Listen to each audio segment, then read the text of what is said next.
ভারতের এখন বাড়তি দায়িত্ব রয়েছে তাদের ফেরত দেওয়ার জন্য। মানবতা বিরোধী অপরাধের মামলায় আন্তর্জাতিক অপরাধ ট্রাইব্যুনাল বাংলাদেশের সাবেক প্রধানমন্ত্রী শেখ হাসিনার মৃত্যুদণ্ডের রায় দেওয়ার পর ভারত সম্ভবত নতুন এক কৌশল অবলম্বন করতে চাইছে। দেশটি এই রায়ের বিরুদ্ধে তীব্র কোনো প্রতিক্রিয়া জানায়নি, অথচ মৃত্যুদণ্ডপ্রাপ্ত শেখ হাসিনা এবং সাবেক স্বরাষ্ট্রমন্ত্রী আসাদুজ্জামানকে আশ্রয় দেওয়ার জন্য ভারত এখন সমালোচনা এবং চাপের মুখে পড়বে। বাংলাদেশ যদি জাতিসংঘে বিষয়টি নিয়ে যায় তাহলে হয়তো পরিস্থিতি আরও জটিল হয়ে দাঁড়াতে পারে। এজন্য ভারত এখন অপেক্ষা করার নীতি নিয়েছে। তারা দেখতে চায় বাংলাদেশের রাজনীতি সামনের দিনগুলোতে কোন দিকে গড়ায়। ফেব্রুয়ারিতে বাংলাদেশে যে সংসদ নির্বাচন হওয়ার কথা, সেই নির্বাচনের মাধ্যমে নতুন সরকার ক্ষমতায় আসার পর শেখ হাসিনা ইস্যু দুই দেশের সম্পর্ক স্বাভাবিক করার ক্ষেত্রে কতটা বাধা হয়ে দাঁড়াবে কিংবা আদৌ কোনো বাধা হবে কিনা সেটাও বিবেচনায় নিচ্ছে ভারত সরকার। একটা বিষয় নিশ্চিত যে হাসিনা সরকারের পতনের পর ক্ষমতায় আসা মোহাম্মদ ইউনূসের নেতৃত্বাধীন অন্তর্বর্তী সরকারের সময় তারা শেখ হাসিনাকে নিয়ে কোনো সিদ্ধান্ত জানাবে না। অন্তর্বর্তী সরকারের সঙ্গে ভারতের দ্বিপাক্ষিক সম্পর্ক প্রথম থেকেই বেশ শীতল। আবার পাকিস্তান এবং আমেরিকার সাথে বাংলাদেশের বর্তমান ঘনিষ্ঠ সম্পর্কও ভারত সন্দেহের চোখে দেখছে। সঙ্গত কারণেই ডক্টর ইউনূসের নেতৃত্বাধীন সরকারের সময়ে দ্বিপাক্ষিক সম্পর্ক স্বাভাবিক করার ইচ্ছা ভারতের নেই এবং সে কারণে প্রত্যর্পণ ইস্যুতে এই সরকারের অনুরোধে শেখ হাসিনাকে ফেরত দেওয়ার সম্ভাবনা নেই বলেই চলে।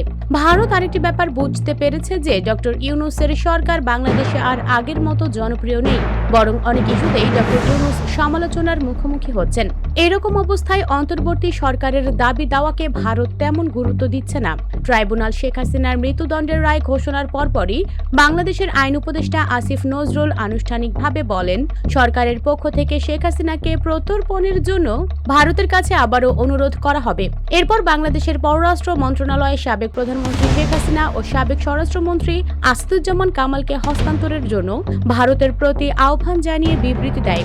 এর আগেও অন্তর্বর্তী সরকার শেখ হাসিনাকে হস্তান্তরের জন্য ভারতের কাছে অনুরোধ করলেও ভারত সরকার এ বিষয়ে কোনো মন্তব্য করেনি।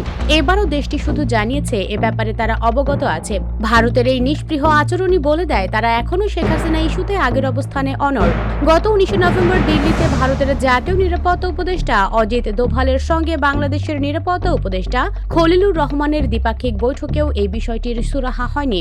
বিশ্লেষকদের মতে এ বিষয়ে ভারত সরকারের এখন পর্যন্ত আনুষ্ঠানিক অবস্থান হলো একটা বিশেষ পরিস্থিতিতে বাংলাদেশের সাবেক প্রধানমন্ত্রীর সুরক্ষা ও নিরাপত্তার কথা ভেবে তাকে দেশে সাময়িক আশ্রয় দেওয়া। দীর্ঘদিন ধরে বাংলাদেশকে পর্যবেক্ষণ করছেন ভারতের ওপি জিন্দাল গ্লোবাল ইউনিভার্সিটির আন্তর্জাতিক সম্পর্কের অধ্যাপক শ্রী রাধা দত্ত। তিনি বলছেন, প্রত্যর্পণ একটি জটিল বিষয় এবং এক্ষেত্রে কাউকে প্রত্যর্পণের ক্ষেত্রে মৃত্যু হুমকির বিষয়টি গুরুত্ব পেয়ে থাকে। শেখ হাসিনার মামলায় মৃত্যুদণ্ড দেওয়াতে সেই হুমকিটি ভারত বিবেচনা করবে। এর ফলে আপাতত অন্তর্বর্তী সরকারের সময় দুই দেশের রাজনৈতিক সম্পর্ক স্বাভাবিক হবে না।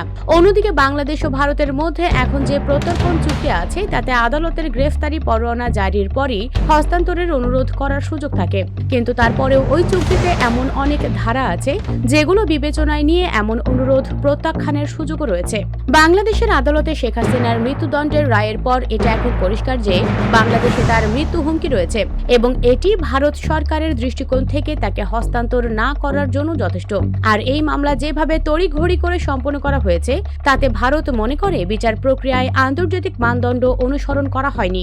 ভারত 5ই আগস্টের গণঅভ্যুত্থানের পর বাংলাদেশের অন্তর্বর্তী সরকারের সাথে কূটনৈতিক সম্পর্ক রাখলেও সবসময় একটা দূরত্ব বজায় রেখেছে। এমনকি ভারতে বসে শেখ হাসিনা সংবাদ মাধ্যমে যেসব কথাবার্তা বলছেন তা নিয়ে বারবার অভিযোগ করেও কোনো ফল পায়নি ডক্টর ইউনূসের সরকার।